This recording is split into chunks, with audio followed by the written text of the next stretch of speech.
আমাকে এখানে কে নিয়ে আসছে? আমি জানি তুমি আমাকে একদমই পছন্দ করো না, কিন্তু আমি তোমাকে নিজের সন্তানই মনে করে এসেছি বাবা। আমারটা না মানো, কিন্তু তোমার বাবার তার ভালোবাসাটা তো মিথ্যে না। তোমাকে সেই হসপিটাল থেকে আনার পর থেকে তোমার বাবা এখনো কিছু খায় নাই।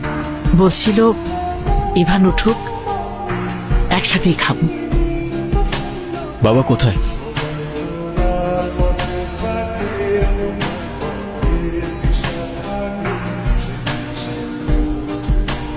তোর এই অবস্থা ঠিক করেছে আমাকে বল।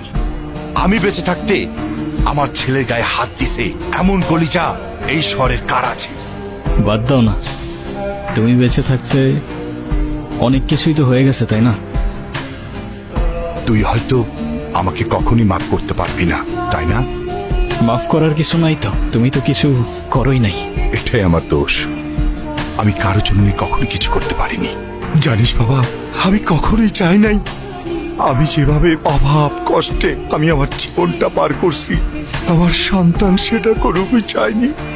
আমার আপন মানুষ গুলার জন্য আমি টাকার পিছনে ছুটলাম, আর সেই টাকার পিছনে ছুটতে ছুটতে আমার কাছ থেকে আমার আপন মানুষগুলো হারায় গেল। বিশ্বাস কর, আমি সেটা কখনোই চাই নাই রে।